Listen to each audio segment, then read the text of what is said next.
Terrarium by Délani, Valin. Inhale ire and exhale worry. Hotbox your bachelor suite. Pray over holy basil chamomile concoctions for the frazzled rhizomes of your sympathetic nerves. Bury the bones of the animals you wish you didn't need to eat. Medicate. Rum, milk thistle, rum, repeat. Pack the wounds with mud and try to carry on. I come in with a shovel, but I also carry the hum of a million mundane car rides. I'm asthmatic, with jagged gravel specks embedded in my feet, pollution, my bleak, dogged atheism. Cleanse me. And I will help you tie the twined, dried lemon balm and lavender from the ceiling. Sow a row of carrots in your bed sheets. Sneak in all of the endangered arbutusas and oaks. Plant little succulents in the countertops and feed honey to the moss spreading across the shower walls.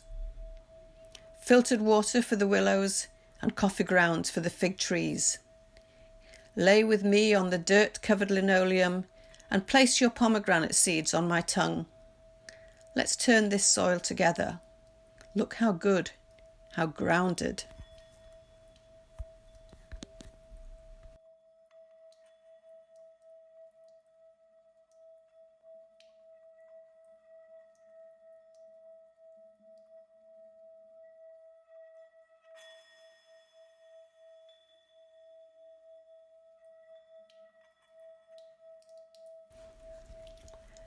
My Mother and I Sat Waiting for Death by Michael Dennis.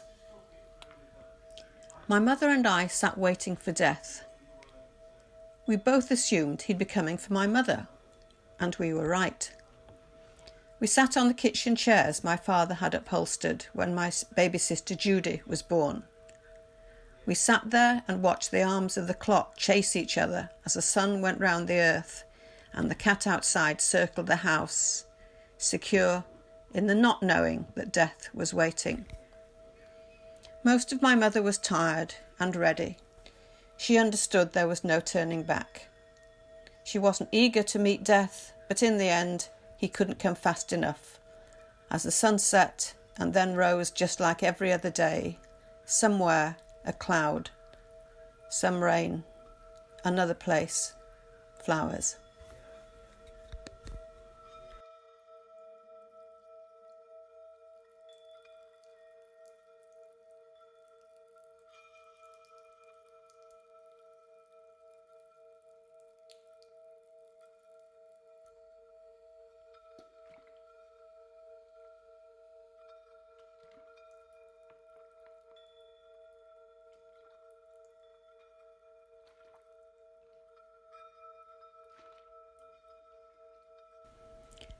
The Great Outdoors by Alice Burdick.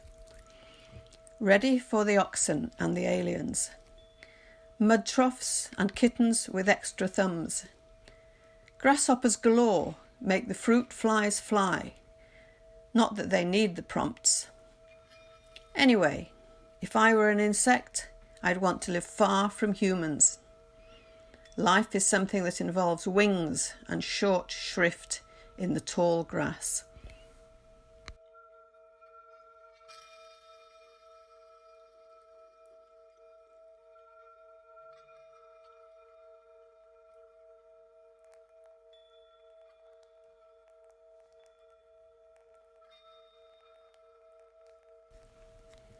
Clouds by Nelson Ball. From Certain Details, Poems of Nelson Ball, WLU Press, 2017. I know I breathe the air. I can see that in winter. I breathe in very deeply. Did that cloud move closer? Have I inhaled a cloud I didn't see? Would that hurt it or me?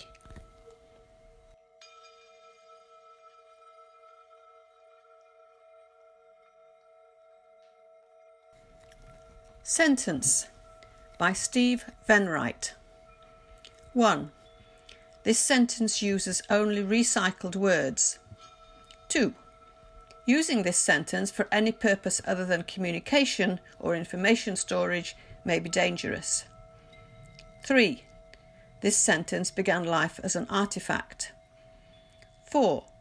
This sentence has a fixed meaning that does not change, whether spoken in a catacomb or spoken in a control tower. 5. This sentence may be used repeatedly without deterioration, though overuse may lead to apparent diminishment of its significance, and in extreme cases insanity or the delusion of enlightenment. 6. This sentence may be spoken with the impunity of ignorance by animals or computers capable of mimicking human speech. 7. This sentence is not immune to polyglot shift. If it has been written, spoken, or otherwise processed in any language other than English, a translation has occurred. In this event, please contact the manufacturer should you wish to be issued the original English language version. 8. This sentence should not be taken literally by pregnant women or laterally by dyslexics. 9. This sentence may be used to rouse someone from a deep slumber if spoken loudly enough. Optimal volume will vary according to proximity of speaker to subject and density of the sleep state. 10. This sentence is communicable and may be transmitted orally or in braille through photic projection and similar forms of reproduction via the print medium, telepathically, or by means not yet imagined. 11. This sentence can be stared at without comprehension. 12. This sentence is several anagrams.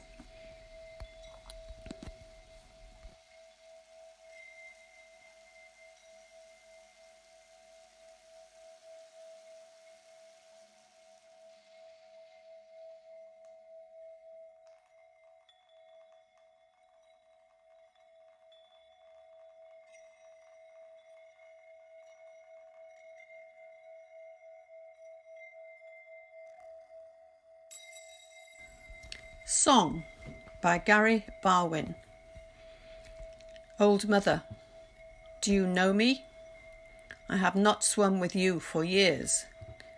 I have been silent. These words I have learned. They are not words to trust. We were together when the moon rose, when my fists were as soft as my tongue. Old Mother, here there are stars on the sky's wall. You did not expect me to live. I've said it. I will live.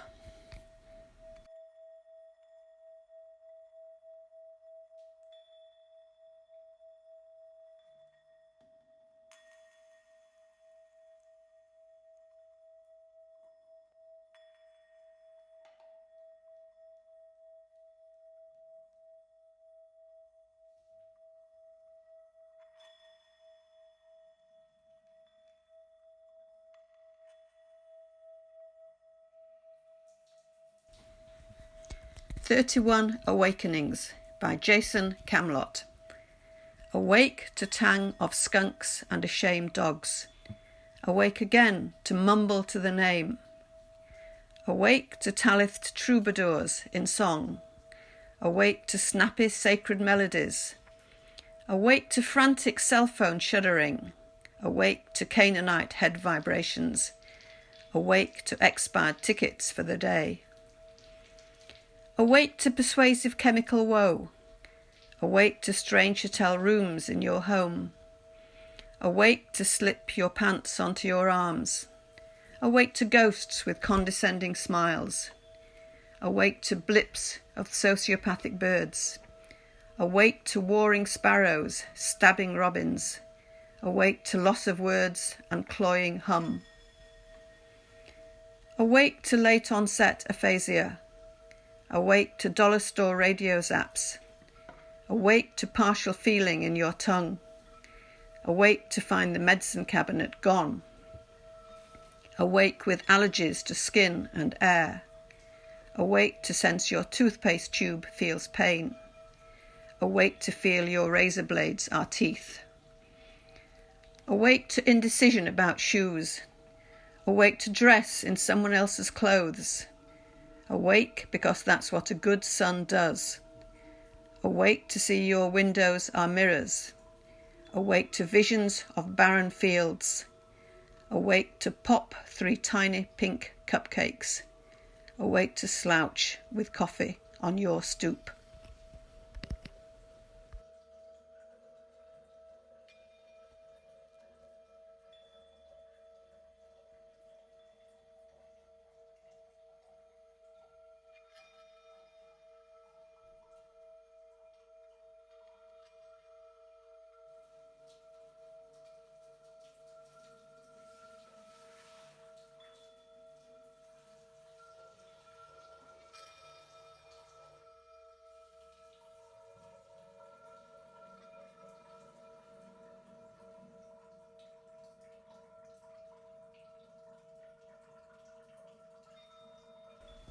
Flowers by Lance Larocque. It moves up the stem. A poisonous black gel appears like a miracle jet paint around the edges of a perfect pink petals and makes the flower bloom, blush more. Eerily beautiful, even as its capillary cells fail. Of course, at first, I assume I'm the flower. Doesn't everyone? And yet to look at me now, thrilled and reborn, bent over your corpse, fangs unleashed on your pretty little neck.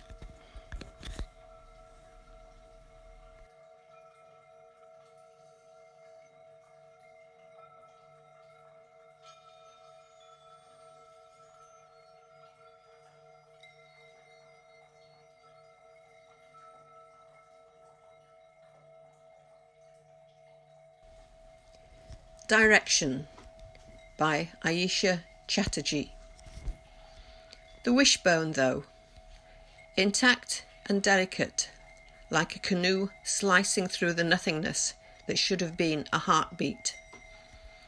Strength so often gets overlooked in the pink hour of dried blood.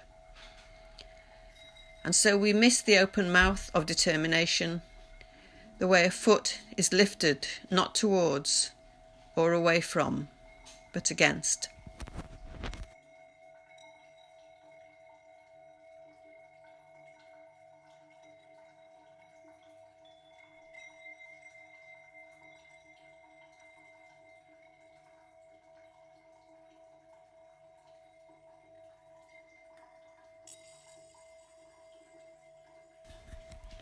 Once or Many Times More by Jaime Forsythe. I wear the same clothes over and over. I'm not weary, but enjoy being swallowed up in a forgiving way. I gulped down a plumpet, and the trunk that took root in my stomach was surgically removed at the quick.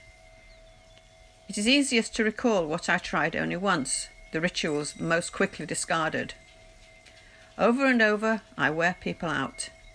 I do the same thing over and over, yes, expecting a different result. Or maybe I liked the result the first time. I'm trying to recapture its original sheen. I pen a score, but burn it. Prefer to perform my repetitions by heart. My grooves are good, my knees and soles transparent, breaking in two. I'm undone over and over by the daily care of limbs, organs hogging every minute, hair streaking the tub. Over and over, I enter a room full of flowers and altars, pews of wet stairs, slip my arm through a rope and sway. The same song hovers a beat ahead of time, and I pursue its trail, humming. Over and over, I hope to reach a speed where I might escape my own unbuttoning skin. I stomp through the wild in boots, and the branches trampled yesterday have sprung back into place. It all just keeps coming. Ticker tape, waterfall, scroll. I find a red-winged blackbird dead and don't know what to do. Over and over, I untangle my obligations from the ground. Asterisks twirl down, but also reverse cloudward in the candle's flame. Doubtful matter. Every season they do this, and over, it stops me cold.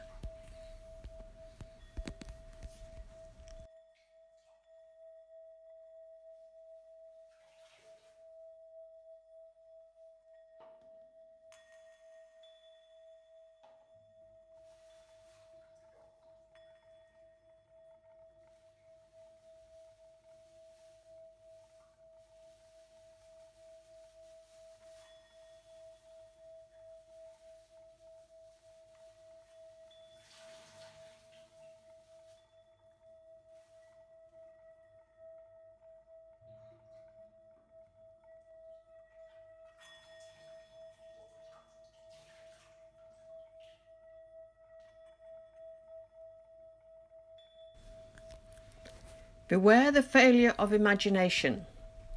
Rob McLennan. Civilization is neither prose. How long is a yardstick? Berate the invention of silt, the edge of a sudden season. Sentences are no longer in fashion. All images are clustered. Jesus was never your co-pilot. When you scan the sky, what have you? Once upon a time is deliberately evasive. Ants are the only creatures fulfilling exactness. Is this not a country? We are never at rest.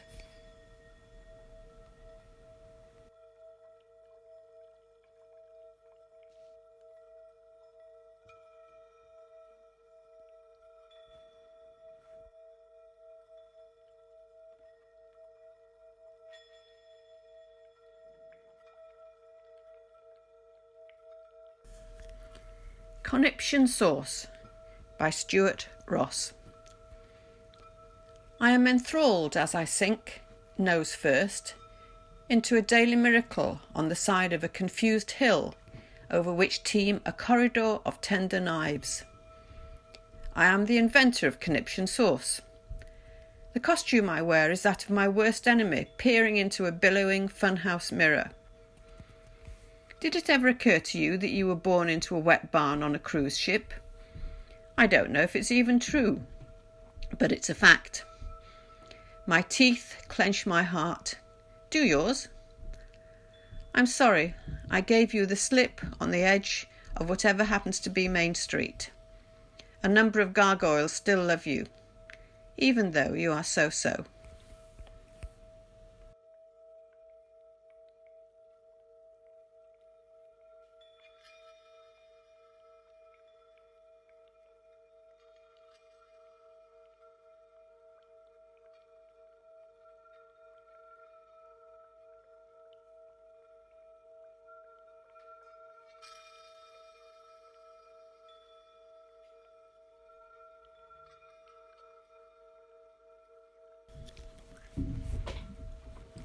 This Much by Robert Hogg.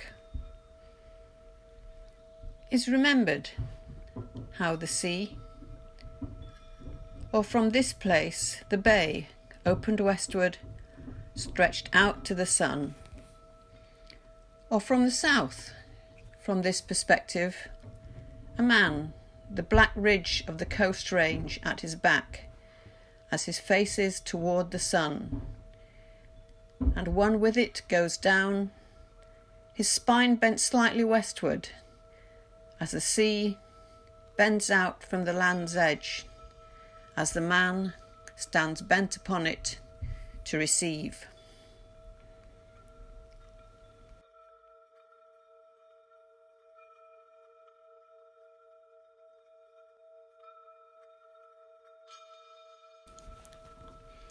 True by Therese, Pierre. All the lines on my body point to you. Lolling, you accept this responsibility, the burden of beacon and beckoning.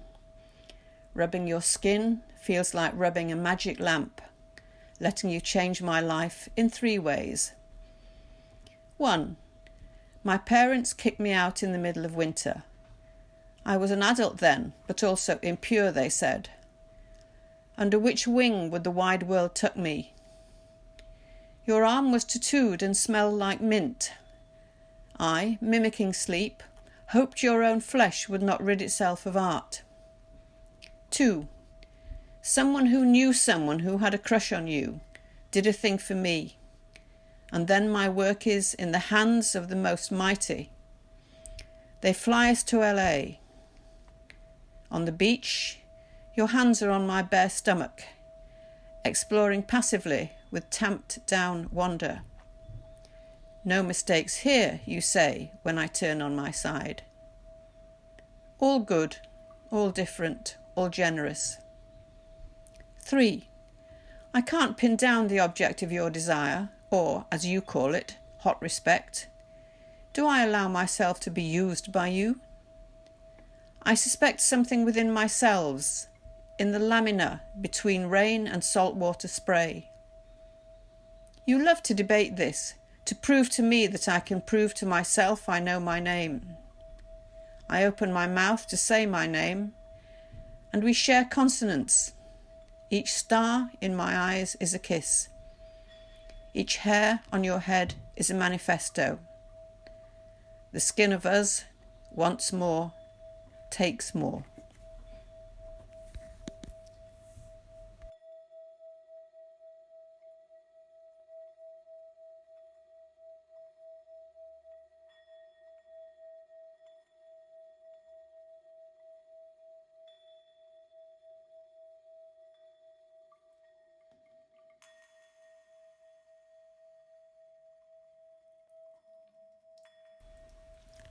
Transplant by Margo Lapierre.